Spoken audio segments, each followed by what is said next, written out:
Hello and welcome to the Tankspot Blackwing Descent Raid Guide. My name is Aliena, and in this video I'll show you all you have to know about Magmaw, one of the first bosses you encounter in this instance. We completed this fight with 1 tank, 7 healers and 17 DPS, but similar raid configurations may do just as well. Magmaw has 2 different phases and a lot of abilities. In the first regular phase, you deal normal damage to him, and your goal is to keep the fight controlled by keeping everyone healed and killing adds in a timely manner. In the second phase, when correctly executed, you deal double damage to Magmaw while your healers can replenish their mana. Let's start going over Magmaw's phase 1 abilities and how to deal with them. First up, positioning. You want to have 3 basic camps, 1 for your tank, 1 for your melee, and 1 for your ranged attackers and healers. Both the ranged and the melee need to have room to change their camps by at least 15 yards or so. This is because of Magmaw's signature ability, Pillar of Flame. Pillar of Flame has a short cast time and is usually directed at a random ranged raid member, but can occasionally target a melee. When Magmaw casts it, a red swirl shows up on the ground of the targeted raid member, and 2 seconds after, a pillar will erupt in its spot, and anyone remaining in the area will get lifted into the air and take massive damage. That's not all, however. Along with the damage, lots of lava parasites will drop onto the ground from where the pillar erupted. These little guys are vicious. If they manage to attack a raid member, that person will get infected with a debuff, and after 10 seconds the debuff will explode, dealing a ton of damage to anyone around and spawning more parasites. To avoid this, it's really important to make sure that no raid member gets hit by the pillar and everybody moves as soon as they're aware of it.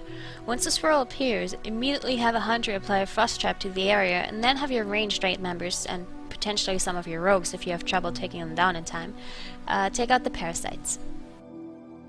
Pillar of Flame is roughly on a 30-second cooldown timer, so that sets the time frame you have to kill all the parasites.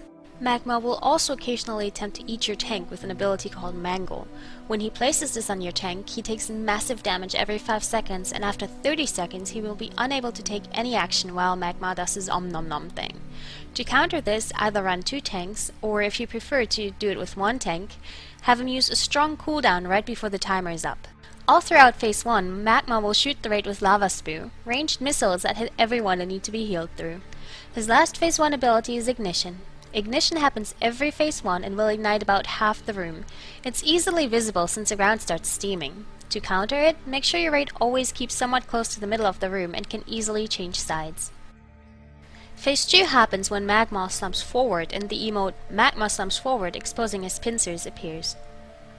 When this happens, 3 melee need to jump onto his head using the spike and spam the ability they then gain, Constricting Chains. If executed correctly, after a short while Magmaw's head will become impaled on the spike, and he will take double damage while being unable to do anything himself. This is the perfect opportunity for Bloodlust, Time Warp, and Heroism, and also for your healers to regen some mana. After a little while, Magmaw will recover and phase 1 starts over.